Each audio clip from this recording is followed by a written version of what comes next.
It's been called the Golden City, the City of Peace, and God's home.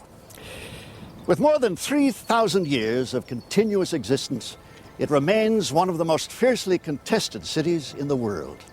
It's been conquered on almost 40 occasions and has been completely overrun and destroyed 18 separate times. Jerusalem is, to Jewish and Christian alike, the holiest place on earth. Muslims consider it the third most holy site in their religion.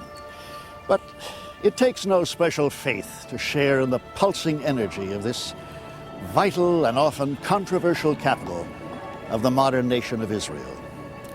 As the geographic center of several diverse faiths, Jerusalem has seldom lived up to its name, the City of Peace. Since well before the time of King David, walls have been built to keep out the unwanted.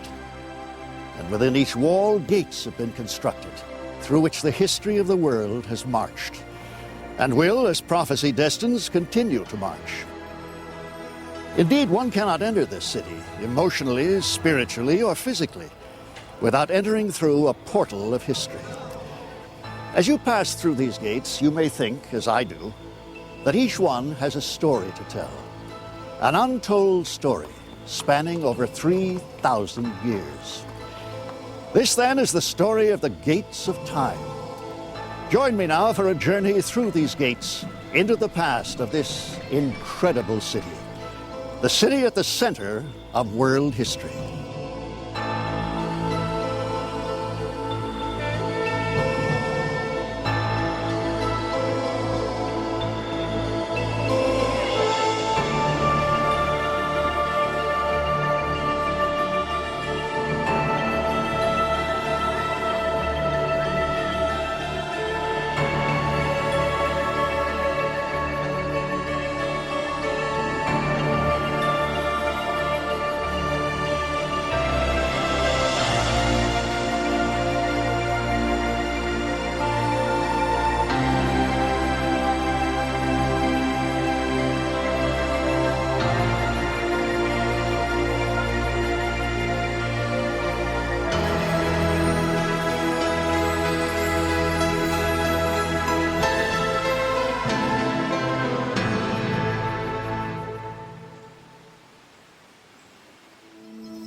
Just as the human soul is buried within the body, the old walled city of Jerusalem is surrounded by the traditional trappings of a modern urban area. Come in through the west, through the 19th and 20th century buildings of the new city area, or approach through the Muslim East Jerusalem section, and you eventually find the life and personality of this holy land. You find Old Jerusalem. This is a city within a city. Visitors soon realize that the true spirit of this international community lies in an ancient, protected enclave, walled off from the rest of the world.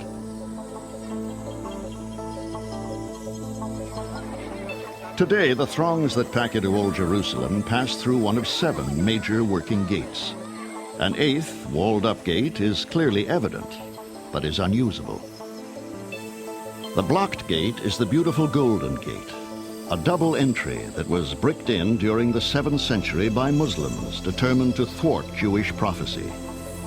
Many Jews believe their Messiah or Savior will someday enter Old Jerusalem from the east through the Golden Gate. So Muslim occupiers blocked up the gate, and it remains closed to this day. The remaining usable gates are as varied and interesting as the old city itself. They each have close ties to the people, places, and events that for centuries have been shaping the face of world history. To enter or leave Old Jerusalem, you must choose a gate that suits your spirit. The Zion Gate in the southwest, scarred by bullet holes, teaches that in Jerusalem you must often guard your beliefs from those of your enemies. The Jaffa Gate in the west has welcomed the trade and ideas of empires. The New Gate in the northwest, without much history, was cut to allow a direct route into the Christian community. The busy Damascus Gate in the north is the most dramatic and elaborately decorated of the gates. Herod's Gate in the northeast is an entry for the humble. The Lion's Gate in the east leads into the Muslim quarter and out to the revered Mount of Olives. In the south, the Dung Gate takes us back to the days of Kings David and Solomon.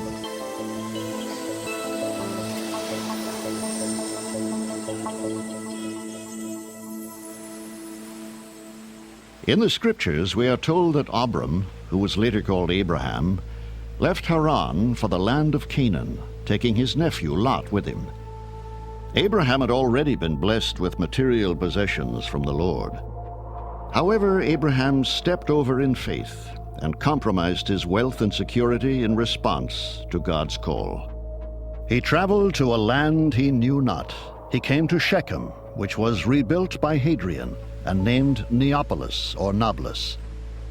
In the time of Jesus, this was the home of the Samaritans and the place where Jesus talked to the woman at the well. It was here in Shechem that the Lord appeared to Abraham and gave him assurance that this land would be given to him and his descendants.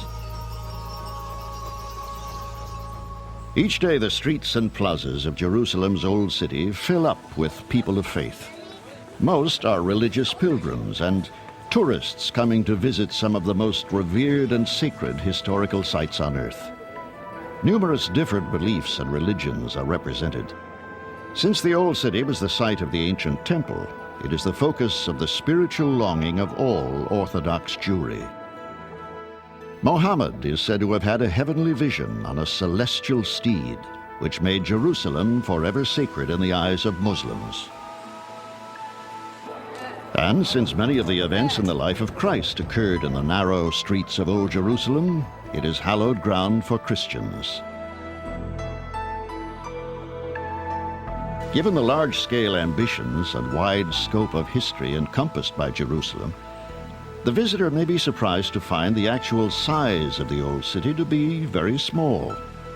Mark Twain, who came through these gates in 1869, claimed, "You could walk entirely around the city walls in an hour, if you walked briskly."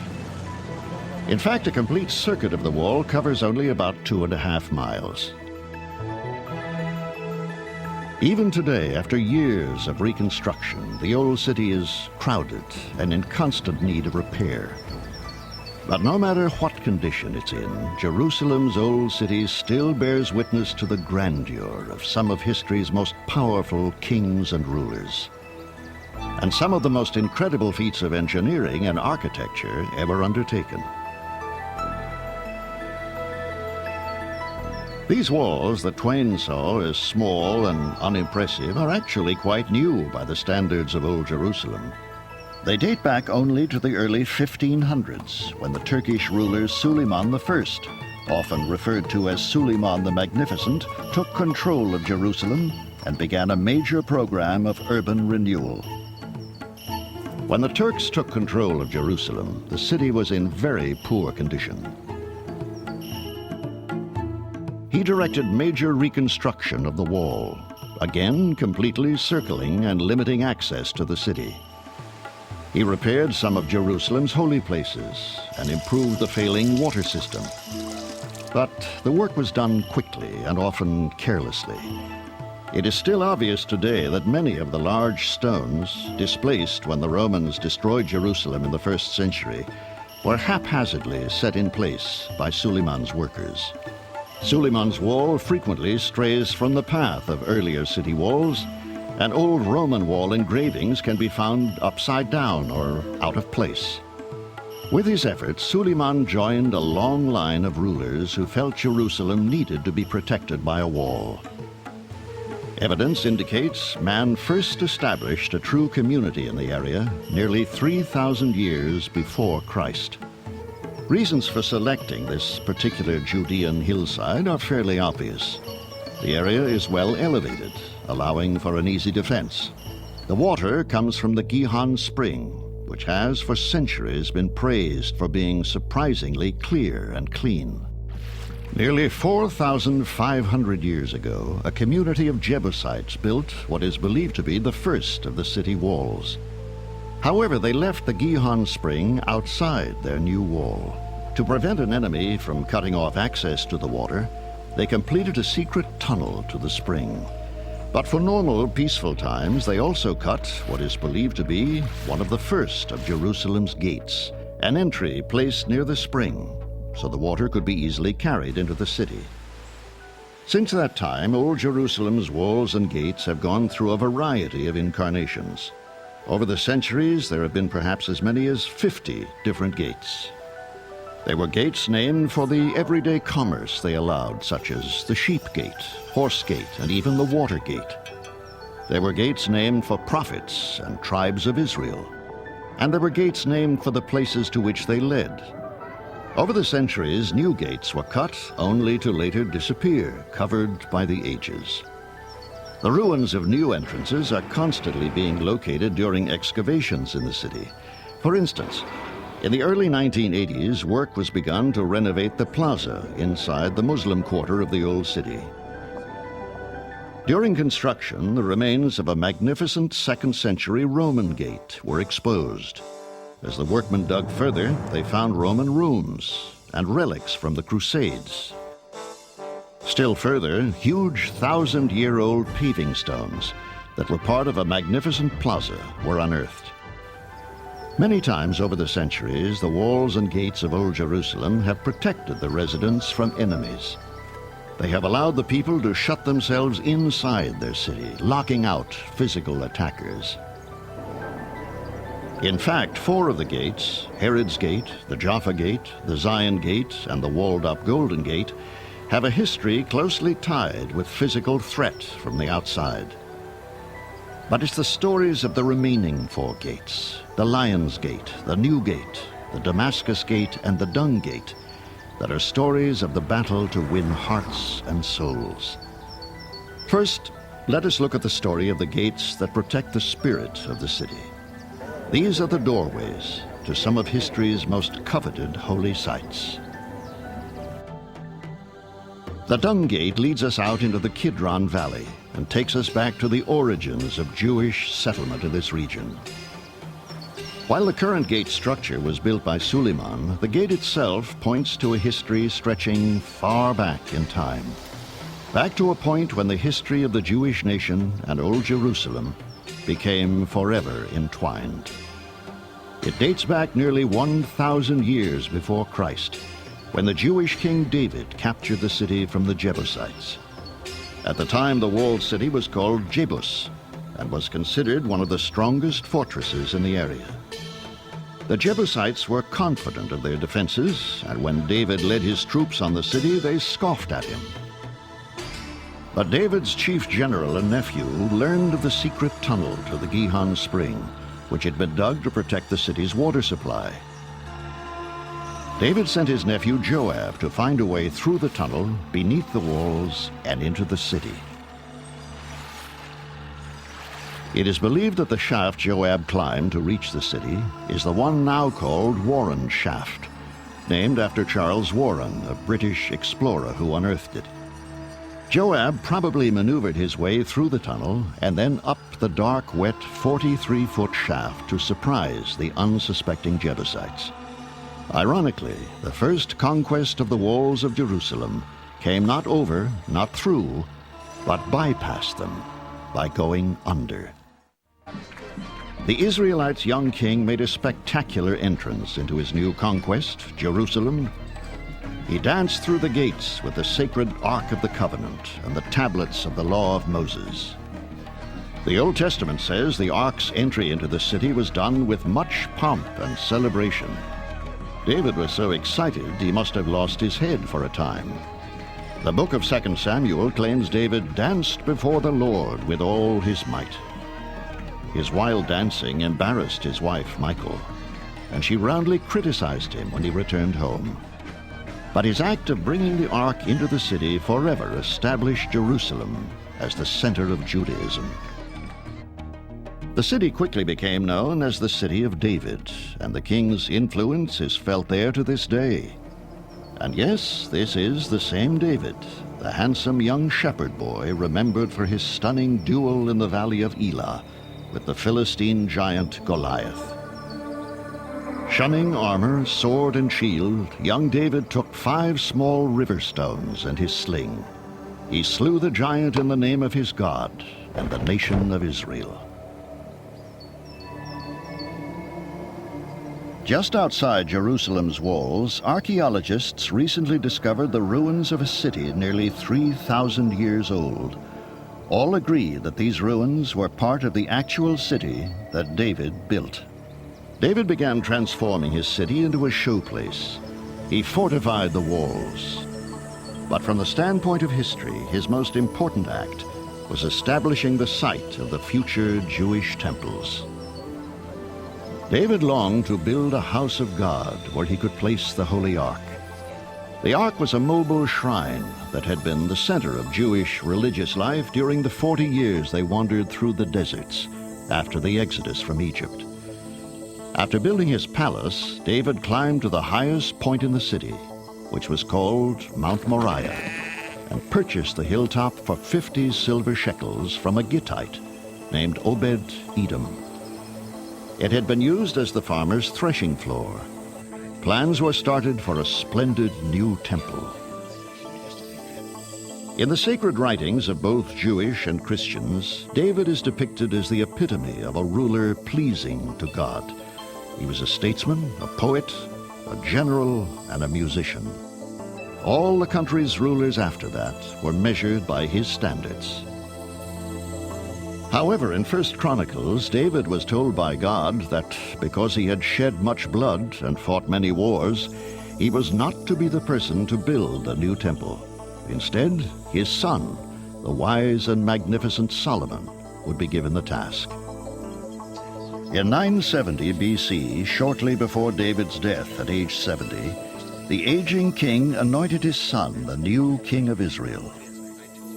Solomon proved to be a wise and ambitious king who brought his nation to new levels of wealth and influence. He was a visionary, a scholar, a poet, a master statesman, and an astute businessman. Solomon began enlarging the old city, bringing it approximately to the size it is today. Solomon created a large army of chariot warriors and horses, stationed along Israel's trade routes. His caravans and ships traveled the known world to bring back treasures never before seen in Israel. From India came gold and silver. From Asian ports came peacocks and apes, ivory and incense. One of Solomon's first acts was to complete a palace more spectacular than his father's. Solomon's palace astounded everyone who looked on it. Travelers reported that nothing like it had been seen in any kingdom. But Solomon was frequently given to excess, taking for himself 700 wives, mostly for political reasons, and 300 concubines, mostly for personal reasons. His saying, "Trade follows the bride," was famous throughout the empire. In Solomon's day, the population of the old city quickly doubled, and before his death, some estimates indicate it reached an incredible 25,000 people. It has only about 27,000 residents today. After building his palace with conscripted labor, Solomon then turned his attention to building the temple. 30,000 men and 7 years were required to complete this overwhelming task. The stones used in the construction of the temple were pre-finished at a quarry in the northern part of the land. In this depiction, we see what Solomon's temple may have looked like in its day. The temple grounds were bordered by as many as 12 gates. The temple was 90 feet long, 30 feet wide, and 45 feet high. It contained gold, silver, bronze, cedar, pine, and other fine materials. This house for God was without equal. In fact, the blueprint can be found in the Old Testament book of Chronicles. On the outside of the temple building, or hekel, Solomon ordered 2 hollow bronze pillars cast. Each were 27 feet high and 18 feet around. Each pillar was decorated with 200 pomegranates. The entire inside, from floor to ceiling, was paneled with cedar, and the floors were made of cypress boards. The remainder of the temple, other than the room containing the Holy of Holies, was 60 feet long. The inner room of the Hekel was where the Ark of the Covenant was placed. This inner sanctuary was 30 feet long, 30 feet wide, and 30 feet high. Within the sanctuary, Solomon placed 2 statues of guardian angels made of olive wood, each 15 feet high. Tradition says they were placed so that their outspread wings reached from wall to wall, while their inner wings touched each other at the center of the room. The Ark of the Covenant was situated directly in front and below the wings of the cherubim. The veil separated the holy place from the most holy place. The veil was made of fine linen in colors of red and blue, embroidered with angels. Work on the majestic temple helped the growth and prosperity of Old Jerusalem. The wonder of the beautiful, mystical building fired the imaginations of the entire empire. From all over the ancient world, throngs streamed to Solomon's temple in wonderment. Jerusalem's reputation as a city with the sanctuary of God in its midst traveled to the ends of the earth. Religious festivals like the Passover, the Feast of Weeks, and the Feast of Tabernacles became huge events, filling the city with pilgrims. Local residents began renting out living space to visitors during festival time. Also, Jewish law called for an elaborate series of animal sacrifices at the temple. For instance, during the Feast of Tabernacles, 70 bulls were sacrificed on the temple altar. The blood and offal from the slain animals was directed down a special sewer system and moved outside the city through the dung gate. The temple remained the hub of Jewish life until time revealed how fragile Solomon's massive empire really was. When the king died in 927 BC, the kingdom again became divided into tribes. First, the 10 northern tribes broke away, forming 2 separate nations, Israel in the north and Judah in the south. 200 years later, in 722 BC, Israel was captured by the Assyrians. 100 years later, in 606 BC, the tyrannical Babylonian king Nebuchadnezzar took control of Judah and the capital, Jerusalem. He became the first of several non-Jewish rulers to govern. Solomon's beautiful temple stood for nearly 400 years, until about 586 BC, when, in response to a revolt, Nebuchadnezzar ordered the city plundered and the sacred temple burned. The looting and pillaging were so complete that, except for a tiny vase now on display in the Israel Museum, none of the temple artifacts have ever surfaced. In approximately 700 BC, about 100 years before Cyrus was born, the prophet Isaiah foretold that a king named Cyrus would make it possible for the temple to be rebuilt after Nebuchadnezzar destroyed it. With the patronage of Cyrus, the temple was slated for reconstruction. The materials and workmanship never equaled the first temple built by King Solomon, but for the Jewish people, there was hope for another temple. Cyrus can best be judged as a righteous Gentile by the Jewish people. His contributions were high-minded in an era when rampage and pillage were the norms. Finally, in 536 BC, a smaller temple was started on the foundation of Solomon's temple by the Jewish leader Zerubbabel. Nearly 500 years passed before true pomp and spectacle returned to the Temple Mount. Herod the Great, an Idumean, was made king by the Romans. Herod was a descendant of Esau, the son of Isaac. Isaac also fathered Jacob. Before Herod was born, his family was forced to convert to Judaism. However, he was never accepted or respected by his Jewish subjects. The new King Herod was one of the most complex and unpredictable leaders ever to rule the Jewish state. Herod could be a generous benefactor and builder one day, and a paranoid, sadistic killer the next. He murdered his own wife, and in an effort to stop the prophesied birth of a new Jewish Messiah, he once ordered the execution of all boys under the age of 2 who were born in Bethlehem. The Roman Emperor Octavius once remarked, "It is better to be Herod's pig than his son." But his reign was a time of stability and wealth in Israel. He began financing improvements in the infrastructure of the city, building magnificent new palaces and citadels. He built the largest port in the ancient world, Caesarea, and completed an elaborate water storage system all across the nation.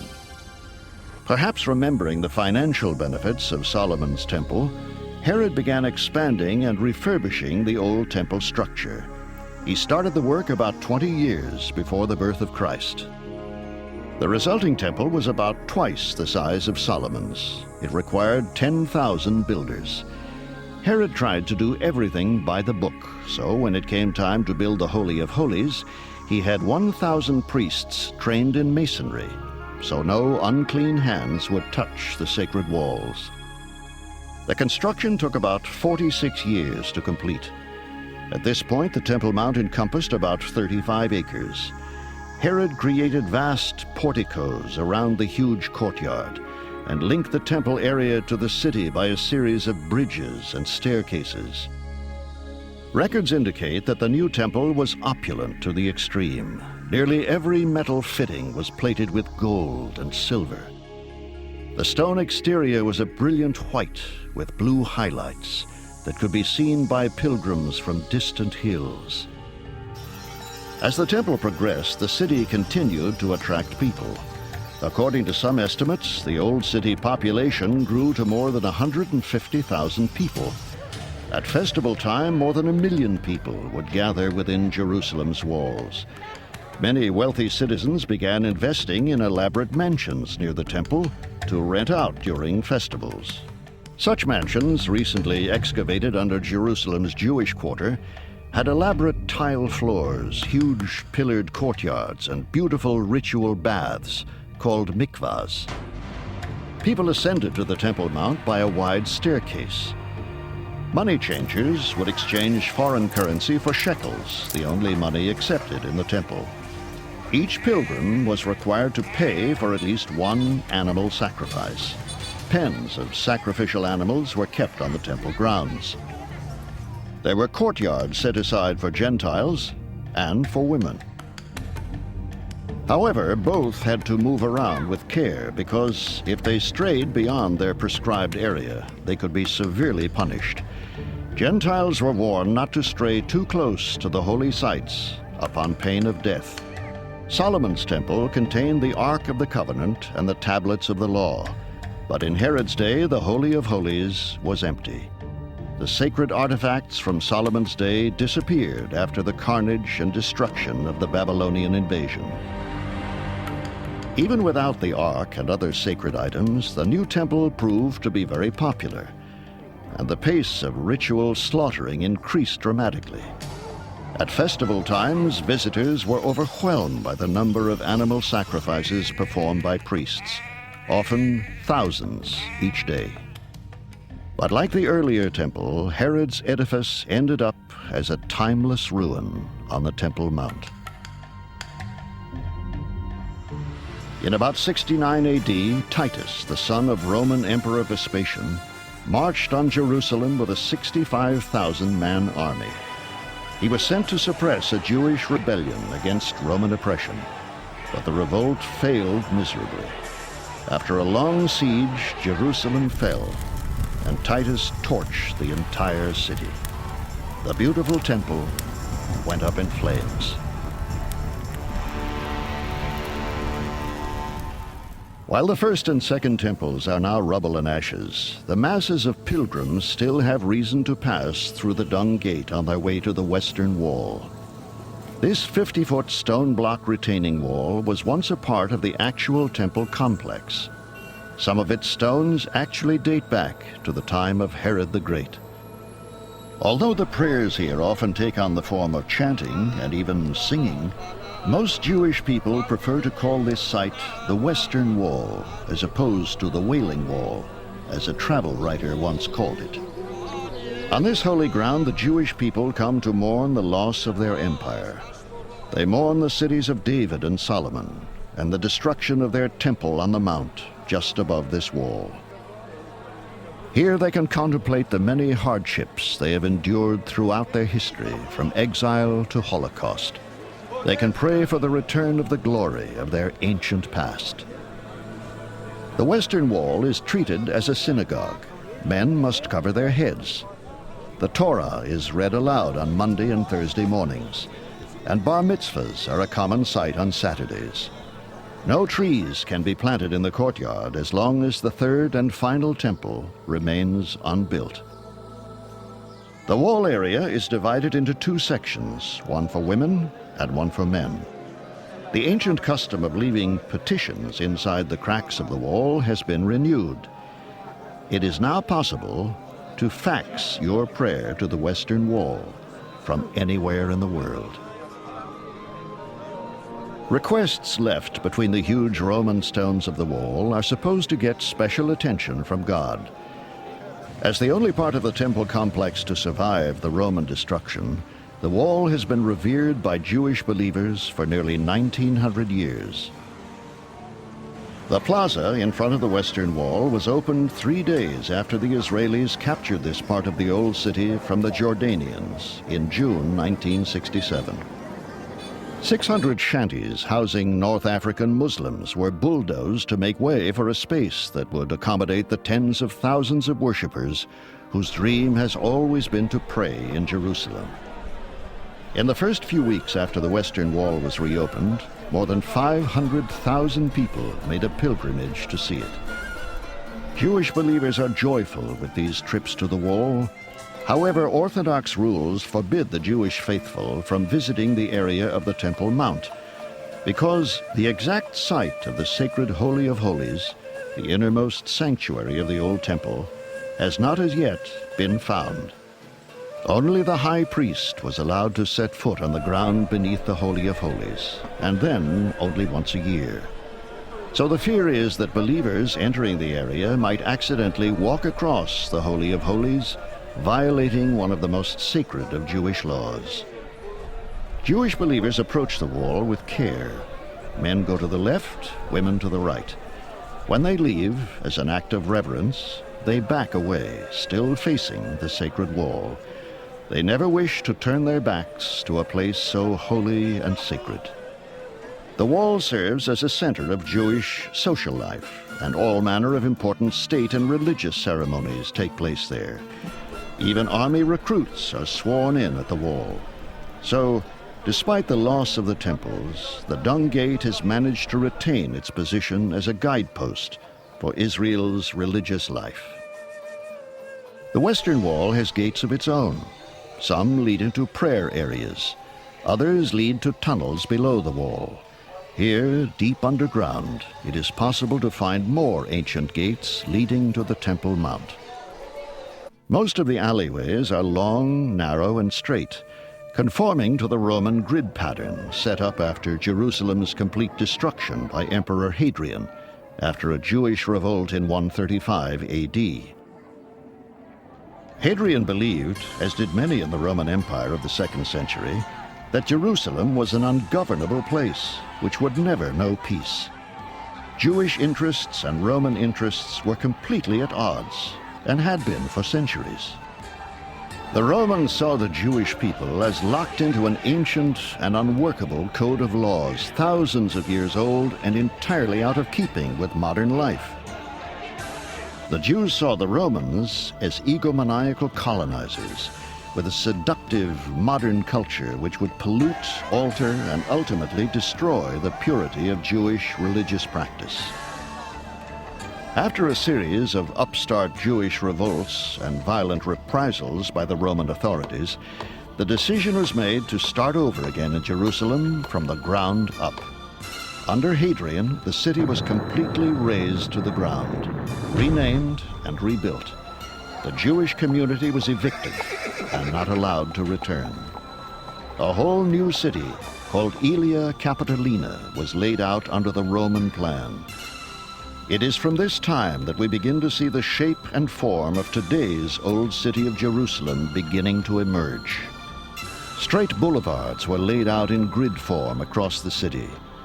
The main road, running roughly from today's Damascus Gate to the Dung Gate, was called the Cardo and was the main axis of the city. The Forum, or marketplace, was located along this main avenue, and some of the arched stalls dating back 2,000 years have recently been excavated and are visible along the Cardo today. Parts of this ancient Roman street have been preserved, roofed over, and modified. The Cardo has now become a modern tourist arcade. It even boasts a Roman version of a famous department store amongst its many art shops and galleries, Herod's.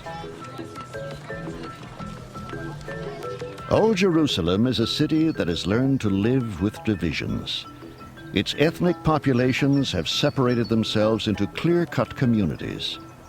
In fact, two of the main city streets, David Street running east to west and Souk Khan Izit Street from north to south, divide this ancient community into four clear sections: the Christian quarter in the northwest, the Armenian quarter in the southwest, the Jewish quarter in the southeast, and finally, the Muslim quarter in the northeast.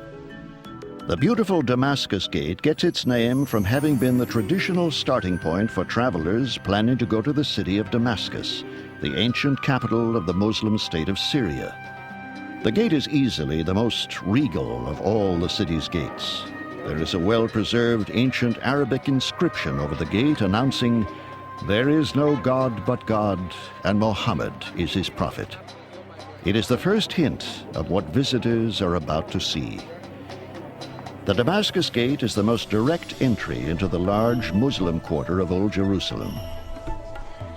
The gate is always busy, especially at noon on Fridays, when huge crowds of Muslims make their way from the Al-Aqsa Mosque on the Temple Mount to their homes outside the walls in East Jerusalem. They are returning from personal prayers and the gathering of the congregation in the central mosque. They will usually be making their way home in the hot midday sun that always seems to be beating down on the old city. This opens the door for the water sellers, who have been plying their trade near the Damascus Gate since earliest times. They make a few coins, providing cool drinks.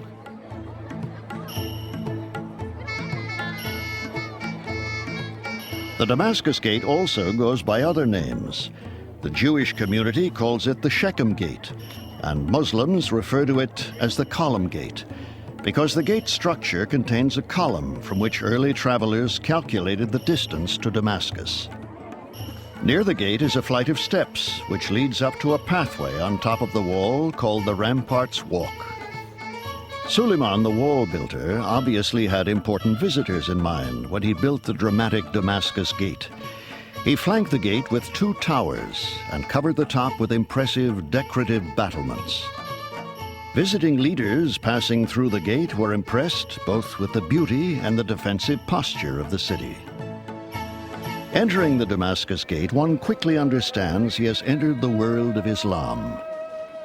Muslims came to Jerusalem in about 638 AD and have been an important part of the old city's character and culture ever since.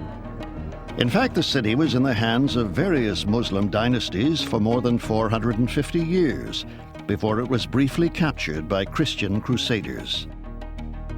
It was quickly retaken by Muslim armies and was held for another 600 years after that.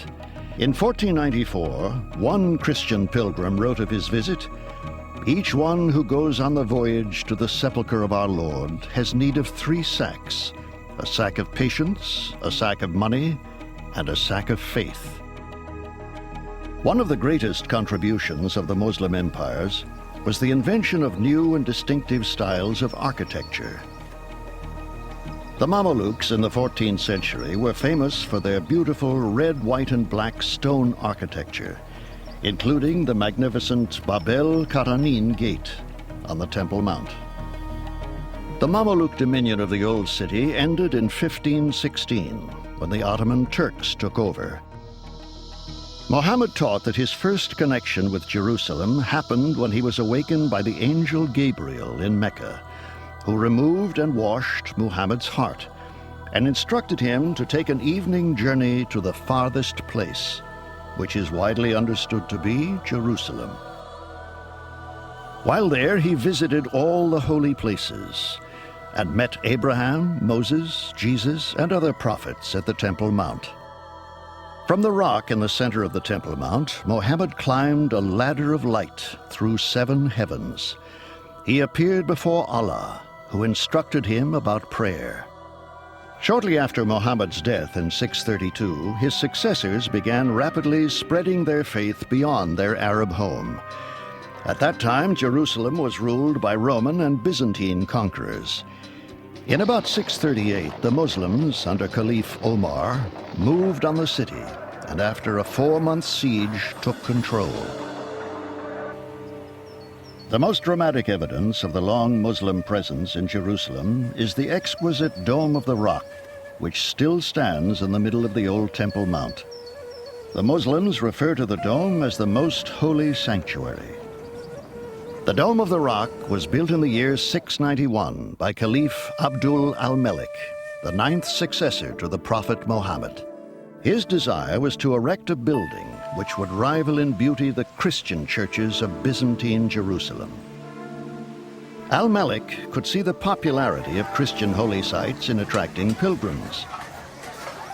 He wished to offer a majestic holy site to Muslim pilgrims, perhaps in hopes of luring them away from the tomb of the Prophet Muhammad in Mecca. The Caliph hired Byzantine Christian architects to design the 8-sided structure. Al-Malik covered the sacred monument with tile mosaics, rubies, and semi-precious stones. The interior was also covered with radiant gold mosaics, the work of Syrian Christians. On the outer and inner walls, words from the Quran were written in elaborate calligraphy, a major Muslim contribution to the arts of the region. Even today, the outside of the dome is a paint box of colors, capped by a gold-plated aluminum dome that dominates the old city skyline. Curved pillars at the top of the monument steps are, according to Muslim tradition, scales where the souls of all mankind will be weighed on Judgment Day. This building is enormous. Its octagon base is about 180 feet in diameter. The dome is about 78 feet across, and the whole structure rises about 108 feet into the air. Perhaps realizing the religious fervor once generated by the Hebrew temples, Al-Malik took the controversial step of building his Muslim holy place directly on the Jewish temple site. He chose the cradle of all Western religion, Mount Moriah, as the home of his new holy site. Somewhere under Al-Malik's dome, no one seems to know exactly where, is the area consecrated by the Jewish people as the Holy of Holies, the very center of their religious universe. Inside the dome can be found a huge boulder that has religious significance for both the Muslim and Jewish faithful. Many Jewish faithful are sure the so-called Rock of the Foundation, or Rock of Moriah, is the exact site where 4,000 years ago Abraham is said to have prepared to sacrifice Isaac before receiving instructions from God to spare his son. Perhaps from this very stone, one of the great ideas in the history of man was born. The idea that all men have descended from only one God, one Creator. It is a belief which has transcended time, place, and generation. And it's a belief that has made Jerusalem the world's great religious center. The dome is sometimes referred to as the Mosque of Omar, which is incorrect, since it is neither a mosque nor was it built by Caliph Omar, who predated the structure. The Dome of the Rock is an ornamental shrine. The true mosque on the Temple Mount is nearby Al-Aqsa, and it is the place to pray. It is Israel's largest mosque. Jerusalem is Islam's third holiest place, behind Mecca, Muhammad's birthplace, and Medina, the location of his tomb. Al-Aqsa's silver-capped Muslim holy place serves as a prayer hall and can accommodate as many as 5,000 worshippers. The mosque has been renovated and restored a number of times over the years. Obviously, because of the location and the general explosiveness of the world around them, the dome and the mosque have long been a place where passions become easily inflamed. In 1951, a Muslim fanatic murdered Jordan's King Abdullah near the mosque. In 1969, an unstable Australian set fire to the mosque, causing heavy damage and increasing calls for a holy war against Israel. But the holy site has also been a place of peace. In 1977, former Egyptian President Anwar Sadat prayed at the mosque. Today, masses of the faithful still crowd through the quiet, sunny plazas that surround the mosque. Then, just as they came, most of these devoted followers wind their way back through the Damascus Gate, past the old city walls, and into the secular world from whence they came. One can be certain that any time, day or night, somewhere in Old Jerusalem, someone will be praying. The intensity of the religious ardor in this tiny city can sometimes be overwhelming. In the Jewish quarter, the sound of the shofar can be heard coming from the western wall. In the Muslim quarter, the daily call to prayer of the muezzin echoes from the mosque. And from the Christian and Armenian quarters, entreaties can be heard coming from the Church of the Holy Sepulchre. Christian prayers aren't new to Old Jerusalem. In fact, some of the most dramatic moments in the life of the creator of the Christian faith, Jesus of Nazareth, were played out on the streets of the old city. Jesus and his first converts were Jewish, with close ties to the sacred temple. The gates most closely associated with the life of Jesus and the early Christians are the New Gate and the Lion's Gate, also known as St. Stephen's Gate. The New Gate is the closest physical entrance to the Christian quarter of the city. The New Gate was the last of the current gates to be constructed and was built in 1896 by the Sultan Abdul Hamid. It is a subtle and easily overlooked entrance and offers little when compared to the magnificent Damascus Gate nearby. But to many in this century, it symbolizes the first Christian efforts to spread the teachings of Jesus, the itinerant Jewish preacher and carpenter's son. Christians throughout the world have always had a strong interest in Old Jerusalem, primarily because Jesus' ministry and death were so closely tied to the city. Christians expect Jerusalem to play a major role in the events that lead to the end of the age.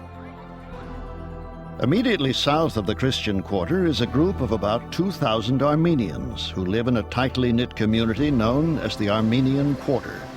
It is the smallest ethnic community in the city. The Armenians take pride in being some of the earliest of Christian converts and occupants of Jerusalem. In about 70 AD, Armenian soldiers apparently came to Israel under Titus. They were among the first to hear the Christian teachings, and they were converted in large numbers. The Armenian community in Old Jerusalem began to develop sometime in the middle of the 3rd century. So, long before Christian pilgrims began arriving from Western Europe, thousands of Armenians had already settled in the Holy Land. Over the years, the Armenians have generally been able to steer clear of the violence that frequently breaks out in Jerusalem. Perhaps it is that skill to escape violence that brought many of the last Armenian residents to the old city. Many in the Armenian community follow their own religion, which is referred to as the Gregorian faith.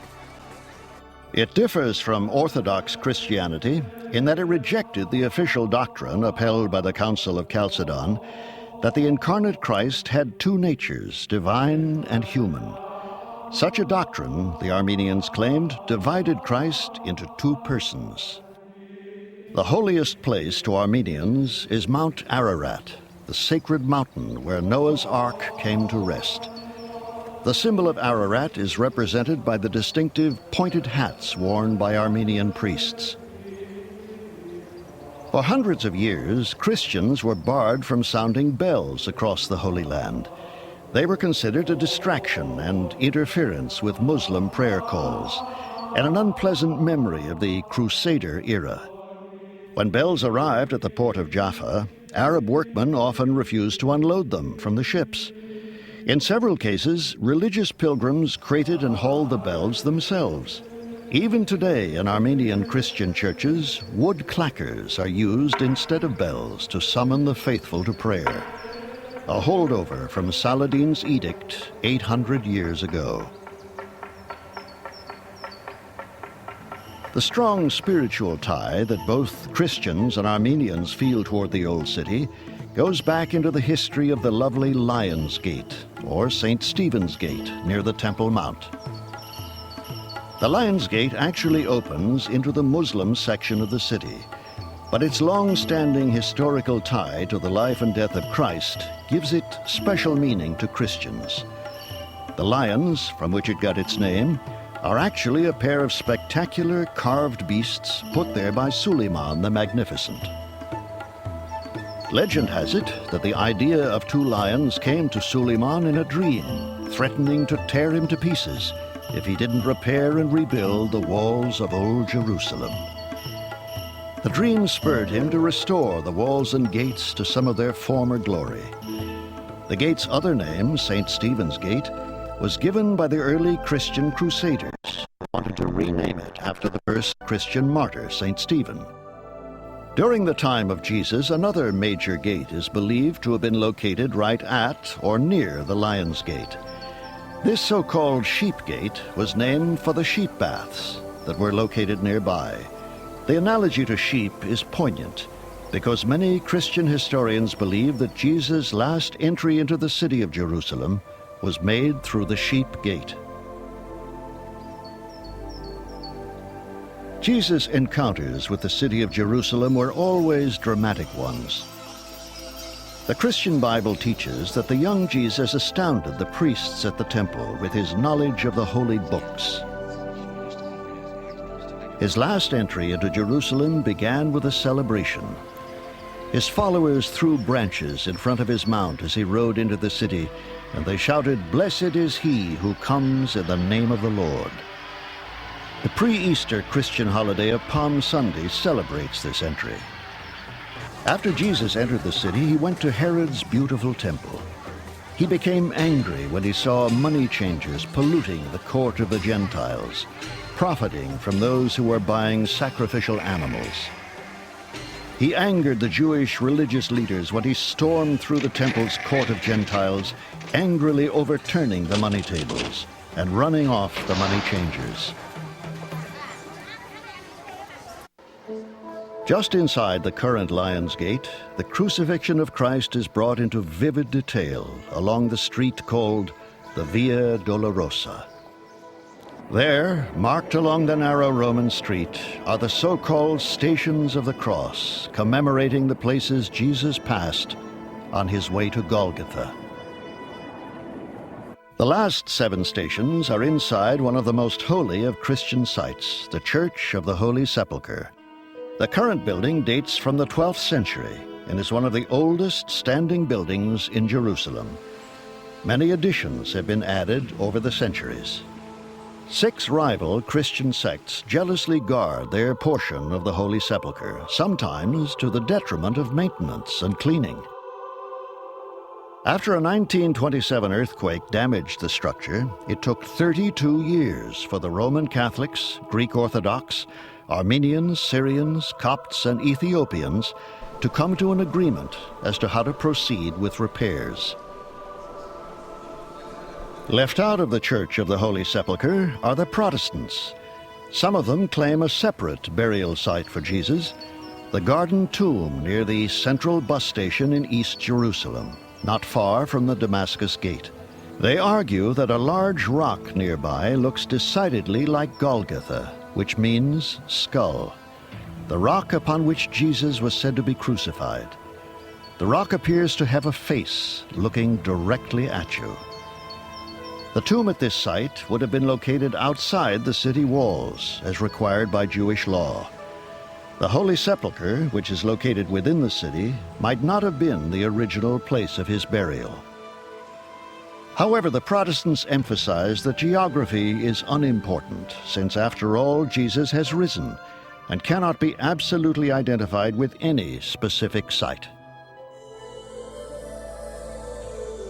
Every Friday, crowds of Christians gather at the house of Caiaphas, the former high priest in Jerusalem who played a key role in Christ's crucifixion, to begin a pilgrimage on the Via Dolorosa.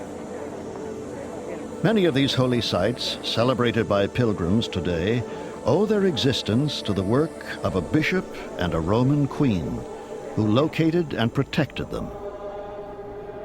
Early in the 4th century, the Roman Emperor Constantine adopted Christianity as the official religion of the Roman Empire. He had been converted to Christianity by his mother, Queen Helena, who had come to her faith late in life. Constantine was dramatically changed by his new religious commitment. He credited all his military victories to his new religion and became zealous in his desire to spread the faith. Pilgrims began demanding to see exact sites of sacred events, but no one really knew where most of these biblical events actually took place. In 325 AD, Bishop Macarius of Jerusalem convinced Queen Helena to come to the Holy Land to officially determine the sites in the life and crucifixion of Jesus. The holy sites had been neglected for some time. Using intuition and logic, Bishop Macarius and Queen Helena identified many of the Bible's holy places. Queen Helena even claimed to have found the original cross and nails used in the crucifixion of Jesus Christ. She also established 50 holy sites on the Mount of Olives. Just inside the Lion's Gate, pilgrims can visit the site of the birthplace of the Virgin Mary at St. Anne's Crusader Church. Nearby are the Bethesda pools, where Jesus healed an invalid paralyzed for 38 years. Venturing outside the Lion's Gate, worshippers discover the Mount of Olives. It was on this hill some 2,000 years ago that Jesus and his disciples walked. The Mosque of Ascension on the top of the mountain is a rare Muslim site which recognizes Jesus. From this spot, Jesus is thought to have ascended to heaven 40 days after the resurrection. Inside this humble building is what many believe is a footprint of Jesus. Nearby, at the Church of Pater Noster, is the site where Jesus is believed to have taught his disciples the Lord's Prayer. To celebrate the event, the Crusaders built a church and have placed on the walls the Lord's Prayer in 60 different languages. At the Church of Dominus Flevit, pilgrims can find the very stone upon which Jesus is said to have wept for Jerusalem. The church is built in the shape of a teardrop, symbolizing Christ's pity. The view through the stained glass window is one of the majestic sights in the country. Down the hill in Gethsemane is the location of the garden where Jesus prayed, was betrayed, and was arrested. Under these ancient olive trees, he once sat and taught his disciples. The site of the betrayal of Jesus by Judas Iscariot is marked by the Church of All Nations, built in 1924. Looming over the Mount of Olives is one of the most beautiful churches in Jerusalem. These are the onion domes of the Russian Orthodox Church, built by Tsar Alexander III in 1888. But are these really the locations where these events took place? It's hard to know. While these were dramatic events at the time, it was still more than 300 years later when Queen Helena began trying to locate the actual sites. Archaeologists tell us that some of the sites don't seem to correspond with the historical record, while others do. But to most faithful pilgrims, physical proof isn't the point. For as you see, the most important bond that holds together the communities of Old Jerusalem is faith. The holy ground inside these gates must first be entered through the heart. For the Jewish people who inherited this land from time immemorial, the old city of Jerusalem is sacred. It is their beloved home. It is the site of their ancient temple. But life goes on in the ancient walled city. Believers of all faiths are called to prayer. Pilgrims and the devout enter the gates to the city of peace. Some find no peace, but the peace is there, somewhere within the gates of time. This is the city where history began, and where, many believe, history will end. Thank you for joining me for the Gates of Time, a 3,000-year journey through the history of Jerusalem. I'm Richard Kiley. I'll see you again.